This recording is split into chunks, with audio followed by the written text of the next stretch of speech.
Армысыздар, құрметті көрермендер, эфирде сұхбат. Медиация екі тараптар арасындағы даулар мен жаңжалдарды сотқа дейін реттеу процедурасы. Осы 10 жыл ішінде бұл институт өзінің тиімділігін көрсетті. Бүгінгі сұхбатта осы институттың 10 жыл ішіндегі жеткен жетістіктеріне, медиатор жұмысына және институт қызметіне халық қаншалықты көп жүгінетінін білетін боламыз.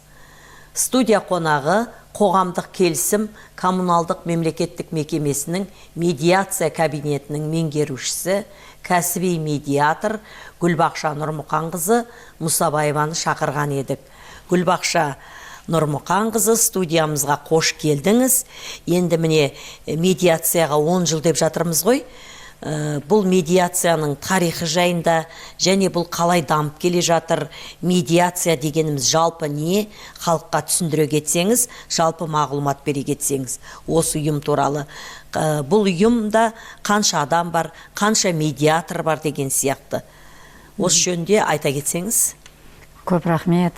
Расында да бүгін біз өте өзекті мәселені көтеріп жатырмыз. Және ең бірінші сұрақ тарихқа арнап жатсыз. Мынау Қазақстанның 30 жылдығының егемендігіне ерекше назар аударғанда, расында да медиация біздің қазақтың тарихында, қазақтың тарихының түбінде жатыр деп айтуға болады. 15-18 ғасырларда Би институты дамығанда, Би институтының көптеген элементтері медиация институтымен өте ұқсас. Ең бірінші Бидің мақсаты қандай болды? Екі жақты татуластыру. Және Би тағайындалған жоқ. Биді халық өзі барып, өзі таңдап, екі тараптарды қарастыру үшін өздері жүрекпен қалаушы еді. Сол сияқты ресми түрде медиация әлем тарихында негізі өткен 20 ғасырдың 60 жылдары Америка құрама штатында ресми түрде нормативті құқықтық актілерге енгізілген. Сондықтан халықаралық деңгейде жақын арада тарихты қарағанда біз оны 20 ғасырда қараймыз. Ал біздің егемендік Қазақстанда 28 қаңтар 2011 жылы осы заң қабылданды, медиация туралы заң. Сонымен қазіргі уақытта құқық саласында реформа жүріп жатқанның бір ерекшелігі бітімгерлік рәсімдермен қолдану деген мәдениетті медиация дамытып жатыр. Қандай да іс шара болса, әсіресе мынау азаматтық қақтығыстар, сол екі жақты немесе екіден де көп тараптарды оларды сотқа жеткізбей, немесе сотта іс басталса да, ол тараптарды мүмкіндігі бар сот ісін тоқтатып, медиатордың қызметіне медиация рәсіммен қолдану деген мүмкіндіктер болады. Қылмыстық істер болса, әкімшілік, азаматтық істер болса. Заңда солай бекітілген. Жалпы енді қазір қанша ұйым бар, қанша медиатор бар? Осы жөнінде айтып кетіңізші. Республика бойынша қоғамдық даму және ақпарат министрлігі қазір осы медиация дамуын қолдап жатыр. Сонда бізде медиаторлардың қызметтерін қарайтын жеке бір орган бар. Солардың ресми құжаттары бойынша және әділет министрлігінде негізі 126 ұйым медиаторлардың тіркелген екен. Бірақ қазір Қазақстан Халқы Ассамблеясы ерекше қоғамдық медиаторлар дейміз, жұмысын басқарып келе жатыр. 1113 медиатор республика бойынша бекітілген. Біздің облысымызда 241 медиатор. Ол аудандарда жұмыс істеп жатқан біздің медиаторларымыз. Біздің облыс бойынша ресми түрде 2 ұйым жұмыс істеп жатыр. Ол Галина Анатольевна Пехотина, Содружество деген медиаторлардың ұйымы, және республикалық медиаторлардың ұйымы, оның филиалы, медиация даму институты дейміз, Самат деген медиатор оны басқарып жатыр. Осы 2 ұйым біздің облыс бойынша. Және ресми түрде реестрлерде 35 адам кәсіби медиатор, 241 адам кәсіби емес немесе қоғамдық медиатор жұмыс істеп жатыр. Сонда кәсіби емес деп екіге бөлесіздер. Сонда оның айырмашылығы неде негізі? Заң бойынша кәсіби медиаторлар, олар ресми түрде олардың медиацияға дайындалған сертификаттары бар. Ең басты 25 жасқа толған, жоғары білімі бар, міндетті түрде емес, заң білімі, жоғары білімі. Кез келген сала бойынша? Кез келген сала бойынша. Содан кейін медиаторлардың ұйымдарында өздері жеке дайындық өткен, оның 3 кезеңі бар. Сосын әрине наркодиспансер, психодиспансерлік есепте болмау керек, сотталмаған адамдар. Адвокат, нотариустар ерекше лицензиялар, соған ұқсас негізі. Кәсіби емес деген ол 40 жастан асқан. Осы біздің көбіне ауылдарда, аудандарда олар абыройлары бар, қоғам оларды тыңдайтын, ақылдарын қабылдайтын сондай тұлғалар негізі. Беделді адамдар дейсіз ғой? Өте беделді адамдар, өмір тәжірибесі бар адамдар. Сондықтан кейбірде ардагерлердің ұйымдарынан ауыл жақты жерлерде педагогтар, мысалы, немесе сот жүйесінде жұмыс істеп зейнеткерлер болған және құқық қорғау органдарда жұмыс істеген адамдар өз жүректерімен қалап, ол жерде жергілікті әкімдік қабылдаса, олар ресми түрде сол аудан әкімдігінің реестріне тіркелген адамдар. Ал енді Гүлбақша Нұрмұқанқызы, жалпы статистикаға деректерге зер салатын болсақ, облыс өңірінде медиация институты дамып келе жатыр деп айтамыз. Негізі енді 10 жылдың ішінде біраз жұмыстар атқарылды ғой. Енді бұндай серпілістің себебіне тоқтала кетіңізші. 2016 жылы біздің елбасы тұңғыш президент Нұрсұлтан Әбішұлы Назарбаев Қазақстан Халқы Ассамблеясының кезекті сессиясында осы мәселені көтерді. Расында да сот істер көбейіп кетті. Қазіргі уақытта да аз емес. Сондықтан сот жүйесіне көмек жасау керек. Және халқымызда бұрынғы уақыттан келе жатқан мәдениетті тәрбиелеу керек. Бітімгерлік рәсімдермен қолдану керек деп, осы ойды айтып, Қазақстан Халқы Ассамблеясы осы медиацияны дамыту керек деген сондай бір мақсат қойды. Ол сол уақыттан бастап біздің қоғамдық келісім және Солтүстік Қазақстан облысы Қазақстан Халқы Ассамблеясының кабинеті ашылды. Биыл наурыз айында 5 жылға біз толамыз. Сол кабинет арқылы біз көбіне кеңесші жұмыс атқарамыз және жолыққан адамдарға, олар заңды тұлға, содан кейін әртүрлі мекемелерді, жеке тұлғалар жолығады. Сол істерді қарастыруға көмек жасаймыз кәсіби түрінде және ұйымдарға жібереміз. Осы салада біз көп жұмыс 5 жылдың ішінде көбіне біздің өңірімізде Солтүстік Қазақстан облыстық сотпен өткізіп жатырмыз. Мысалы 2017-18 жылдары бізде пилоттық жоба болды. Міндетті түрде 11-12 азаматтық іс бойынша медиация ретінде істерді қарау. Сол кезде статистика бойынша біздің өңірімізде 8 немесе 10%-ға шейін істер медиация рәсіммен қолданып, ол шешімдер қабылданды. Ол қандай жақсы жоба болды деп айтуға болады. Статистика бойынша қазір бізде көбіне азаматтық істер бойынша жолығады. Бұл енді ажырасу, алимент төлеу, кейбірде үй тұрғын мәселеге байланысты, мысалы, бөлу деген сияқты. Көршілер бір-бірімен тіл табыса алмайды, КСК мәселелері, содан кейін арендаторлардың қазіргі уақытта мәселелері және тағы да басқа. Биыл қаңтар айында бізде Солтүстік Қазақстан облысы Қазақстан Халқы Ассамблеясының кеңесінің отырысы болды. Сол кеңестің шешімі бойынша көбіне қазір біздің кабинет ерекше ұлтаралық қатынастарда профилактика жөнінде алдын алу мәселе дейміз ғой, құқықтық білім, құқықтық тәрбие, осы істерді көбіне қарастыру, содан нәтиже алу деген мақсатқа ерекше назар аударып жатырмыз. Содан кейін осы былтыр мысалы тарихқа қарағанда алдыңғы жылдары мектеп медиацияның даму жолында көптеген біз істер атқардық. Және ең басты мақсат осы өңірімізде біздің кабинетіміздің арқасында барлық құқық қорғау органдарын бастарын біз қосып бірнеше семинар мамандарды шақырып Астанадан, Алматыдан шақырып Нұрсұлтан қаласына тәжірибемен бөлісіп, және осы медиация рәсіміне үйрету семинарлар көп өткізілді біздің өңірімізде. Соған біз де өзіміздің үлесімізді қостық. Әрине, енді мына қоғамдық келісім деп жатырмыз, және медиация кабинеті, және Солтүстік Қазақстан университеті құқық кафедрасы. Өзіңіз енді заңгер, университетте студенттерге сабақ бересіз. Осы медиация негіздері, дамуы және қалыптасуы.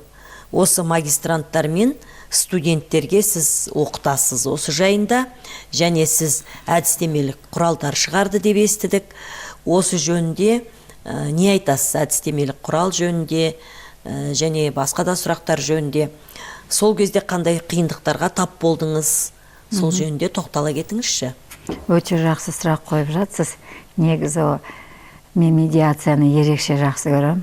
Медиация расында да менің өзімнің өмірімде де жаңа құқықтық тәрбие беріп жатыр. Жаңа құқықтық көзқарас беріп жатыр.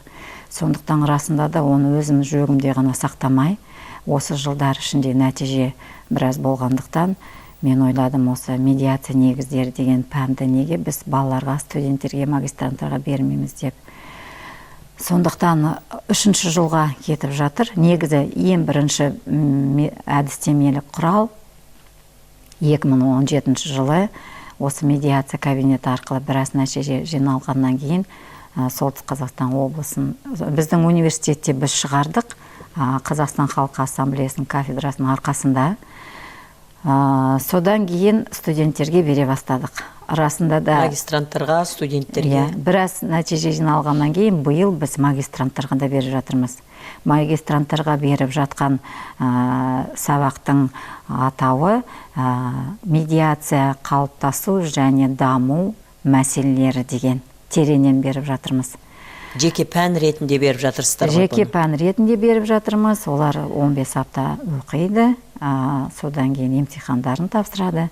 Өте жақсы нәтиже балалар алып жатыр. Қызығушылықтары қандай осы студенттердің медиацияға деген? Қызығушылықтары өте жоғары. Мысалы, осы жылдар аралығында 10-нан астам магистрант бізде медиация мәселесіне ерекше ғылыми қызығушылықпен қарап диссертация қорғады. Сонда мынау азаматтық істер бойынша, мынау қылмыстық, әкімшілік, отбасылық медиация деген мәселелерді көтеріп жатырмыз. Расында да бұл оңай емес. Былай айтқанда мәліметтер көп емес. Бірақ біздің медиация кабинетінің нәтижесі арқылы магистранттар тәжірибе өтіп, іздеңіз тәжірибе өтеді, материалдар жинайды. Содан кейін әрине біз орталық Қазақстан, оңтүстік Қазақстан, біздің астанамыздан әртүрлі осындай іс-шараларда кездескенде бір-біріміздің тәжірибемізді зерттеп, осындай материалдармен бөлісеміз. Соның арқасында міне осындай ғылыми еңбектер шығып жатқан, ол өте көп жұмыстың нәтижесі. Сіз жаңа әдістемелік құрал жөнінде кішкене тоқталып кетіңізші, өзіңіздің әдістемелік құралыңыз жөнінде. Расында да бізде медиаторлар көбіне кәсіби емес, кәсіби медиаторлар дейміз ғой. Екіге бөлесіздер ғой. Екіге бөлеміз заң бойынша. Бұл енді мен өзім ғалым ретінде және заңгер ретінде айтқым келеді. Мынау екінші топ заңда кәсіби емес дейміз, немесе қоғамдық медиаторлар. Ол енді уақытша деп ойлап отырмын мен. Сондықтан қиындықтар не? Әрине медиация рәсіммен медиаторлар қолданғанда олар тәжірибе ретінде істі жасайды, бірақ оны мынау кітаптың бетіне, қағаздың бетіне, мынау ғылыми сөздермен қолданып халыққа жеткізуге аса ұмтылмайды. Сондықтан осындай медиаторлармен менің зерттеу магистранттарым өзімді кездескенде, сондай интервью алғанда олар расында да қиыншылық көп. Мынау тәжірибені ғылыми түрде қағаз бетіне салу оңай емес. Әрине. Кезінде де мен мұрағаттарда көп жұмыс істедім. Мынау 20-50 жылдары қуғын-сүргін саясатына байланысты өте ауыр деректерді көтердім. Сонда олар көбіне статистика. Және бір-екі сөйлем, оны қарайсың, бір-екі керек сөйлемді тауып аласың. Ол сөйлемді, ол мәліметтерді, ол статистика өмір беру үшін бірнеше ғылыми ойларды тудыру керек. Әрине, сондықтан біздің республикамызға келіп жүрген Татьяна Дронзина деген халықаралық медиатор, кезінде Болгарияда 2012 жылы мен о кісіде ассамблеяның арқасында жазғы оқу мектебін өткенде біраз нәтиже алғам. Сол медиатор негізі о кісі саяси ғылымдарының докторы, Софияда университетте сабақ береді студенттерге. Сол кісінің тәжірибесімен, сол кісінің ойларымен де біз қолдандық. Және сол ғылыми қатынас арқылы бізде Солтүстік Қазақстан университетінің Вестник деген ғылыми журналымыз шығады. Сонда ағылшын тілінде біз мақала шығарамыз. Осы ізденіс жұмыстар арқылы. Әрине, әр ғалым мақала, оқулықтар неден қызық, қиындықтар әрине туы керек.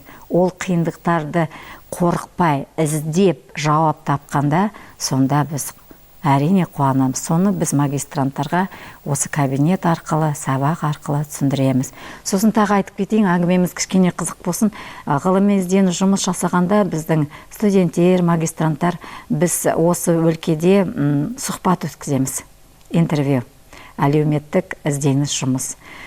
Сонда, мысалы, 3 жыл бұрын біз өткізгенде, көбіне мынау 5 тамызда медиация күнін өткіземіз біз. Республика бойынша және өлке бойынша, содан кейін халықтар естиді, теледидар, газеттер бойынша. Содан кейін біз өткіземіз. Сонда 60-тан жоғары пайыз халық медиация не екенін қазіргі уақытта біледі. Соған біз қуанамыз. Негізі осы жаңа айтып жатырсыз, ой студенттер, магистранттар жаңағы медиация туралы өздерінің дипломдық жұмыстарын қорғады деп. Осының нәтижесіне ғалым ретінде, медиатор ретінде көңіліңіз толды ма? Әрине толды. Әрине толды. Сол еңбектер бойынша қазір біз материалдарды жинап, монография шығу жайында жоспар құрастырып жатырмыз. Ерекше біздің мемлекетімізде, әр мемлекетте, әр қоғамда өзінің менталитеті болады, өзінің дәстүрі болады, заңның ерекшеліктері болады. Сондай жерлерді зерттеп, біз осы жұмыстар бойынша қазір шығарып жатырмыз. Қазіргі уақытта қысқаша түрде айтып кетейін. Осы Қазақстан Халқы Ассамблеясының арқасында жоғары сот негізі пилоттық жобаларды бастаған бірінші 2012-13 жылдары сол тәжірибе бойынша және кәсіподақ мекемелері біз қазір Қазақстан медиация дамуын 3 кезеңге бөліп жатырмыз. Соны ғылыми ретінде біз сол монографияның бетіне алла жазса шығарамыз. Оны қашан шығарамыз деп ойларыңызда? Енді биыл медиация заңына 10 жыл ғой. Сол 10 жылдыққа арнап, медиация күні 5 тамыз, сол күнге шейін шығаруға біз ұмтыламыз. Міндетті түрде бізге шығару керек. Ал енді мына жаңағы медиацияға қайтар олатын болсақ, негізінен даудамайларды сотқа жеткізбей, бітімгершілікпен шешу деп жатамыз ғой. Енді осы медиацияның тиімділігі туралы осы жерде айта кетіңізші. Әрине, ол өте тиімді рәсім. Әсіресе мен өзім көбіне азаматтық істерді қараймын. Қазір айта алмайым, бірақ 50-ден астам отбасыны ажырасудан мен сақтап қалдым деп айтуға болады. Сонда бітімгершілікпен өзара. Бітімгершілікпен өзара. Сонда 50 отбасы, 50 барлық істер ұқсас сияқты, бірақ 50 ерекше ерлі-зайыпты қатынастар. Сонда арасында да кейбірде мен ойлаймын, медиатордың жұмысы мынау зергерлік жұмыс деп айтуға болады. Бізде ежелгі уақыттан біз күміс пен алтынмен қолданамыз ғой. Зергерлікпен айналысатын шеберге барып, маған осылай жасап беріңіз, осында айтасыз, мына жерге осы алтыннан, күмістен деп, сол сияқты әр іс қарастырғанда осында ерекше бір іс болып шығады. Содан кейін мынау қазіргі уақытта пандемия кезінде мынау еңбек даулар және мынау арендаторлардың арасында көптеген даулар туындап жатыр. Соны да осы зергерлік жұмыс сияқты ерекше әр адаммен, әр тараптармен бізде мынау кокус деген бір рәсім бар. Жеке біз әр тараппен сөйлесе, оның жүрегінде қандай ой, мида емес, оның жүрегінде қандай ойлар бар. Ол жай жағдайға емес, ол өмірге қалай қарайды.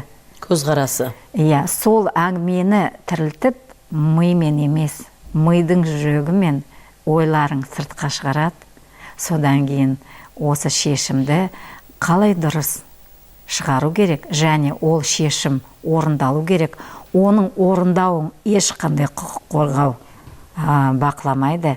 Екі немесе одан да басқа сол іске қатынасқан тараптар, олар өздері міндетті түрде оны орындау керек. Ол мәдениетті қазіргі қоғамда тәрбиелеу оңай емес, бірақ біз оның жемісін, жетістігін көріп жатамыз қазір.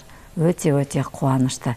Және қазіргі уақытта мен өзім ерекше оқушылардың арасында осы тәрбиелеу керек, осы мәдениетті деген оймен біз осы медиация 10 жылдығына байланысты білім оқу орындарда көп іс-шара биыл өткіземіз. Кішкентай кезінен, кішкентай сәбилердің миларына, мәдениетіне осы медиация, бітімгерлік, осы мәдениетті біз тәрбиелеу керек, әрине. Мектеп қабырғасынан тәрбиелеу керек сияқты ғой негізі. Әрине. Енді мына Қазақстанда кәсіби медиаторларды дайындайтын оқу орындары бар ма негізі? Қайда дайындайды кәсіби медиаторларды? Заң бойынша кәсіби медиаторларды қазір осы медиаторлардың ұйымдары дайындайды. Ол үшін арнайы оқу орын жоқ қой? Арнайы оқу орны әлі жоқ. Ол үшін медиаторлардың сол ұйымның ішінде 3 сертификатқа ие болатын медиаторлар болу керек. Бірінші ол жалпы білім алған сертификат, екінші ерекше білім алу, ол мысалы құқық саласын біз бөлеміз. Отбасылық қақтығыстар, мысалы азаматтық, қылмыстық, әкімшілік дейміз, сондай ерекше. Екінші сертификат. Үшінші ол тренерлік. Ол басқа медиаторларды дайындау үшін, ол да соған өзін дайындайды. Егер осы 3 сертификат болса, сол ұйымға кіретін әр кәсіби медиаторларды дайындайтын оның өзінің сондай құқығы бар. Сонда осы 3 сертификатқа ие болған адам кәсіби медиатор бола ала ма? Әрине, ол кәсіби медиатор деген атаққа бірдей ие болады. Бірақ қазіргі уақытта бізде қоғамдық даму және ақпарат министрлігінің ұсынысы бойынша біраз бақылау жұмыстары өткізіп жатыр. Болашақта мен өзім ойлаймын, ресми түрде бір мекеме осыны расында да басқару керек. Бірнеше жылдар бойы біздің жергілікті әділет департаментінде мен комиссияларға қатысам, мысалы нотариустарды қабылдау керек, аттестаттаудан өткізу керек. Олар емтихан өтеді. Содан кейін емтиханын өткеннен кейін 1 жыл тәжірибе алғаннан кейін олар егер нотариаттық палата оны қабылдаса, сол комиссия қарастырады. Содан кейін ғана әділет министрлігі арқылы олар сертификаттарын алады. Нотариустар, адвокаттар, мысалы. Сол сияқты мен өзім ойлаймын, кейбірде медиаторлардың қабылданған істер орындалмайды, және өкінішке орай қателіктерді болуы мүмкін. Мемлекеттік жүйеде бір бақылау орган болу керек. Медиаторларды расында да ресми түрде дайындап, ресми түрде оларға оқытып, лицензия берген дұрыс деп ойлаймын. Сертификат емес, лицензия алған адам, оның жауапкершілігі одан ары жоғары. Жоғарылайды дейсіз ғой. Енді және сұраныс жоғары. Гүлбақша Нұрмұқанқызы, өкінішке орай уақытымыз аяқталып келе жатыр екен.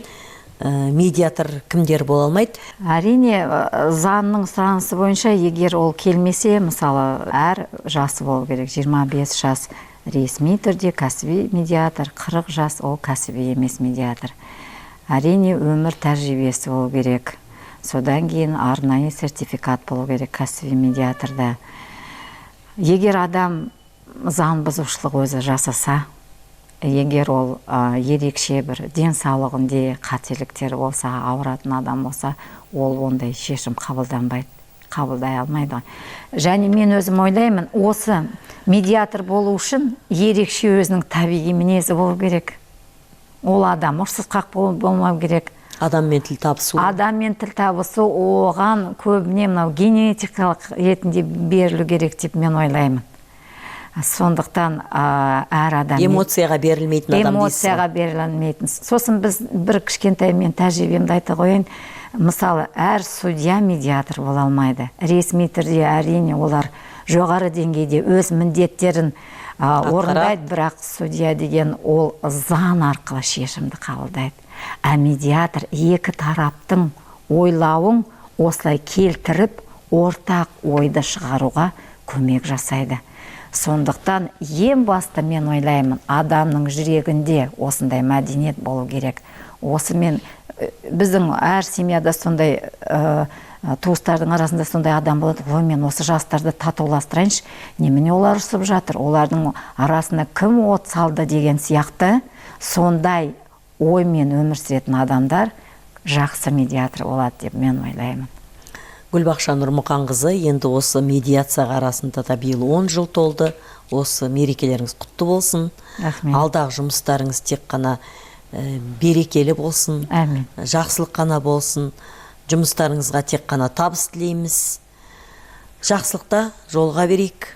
Аман болыңыздар. Медиация арқылы біздің бірлік пен келісім дами берсін. Біздің қоғамда, біздің мемлекетте, әсіресе жас отбасылардың арасында.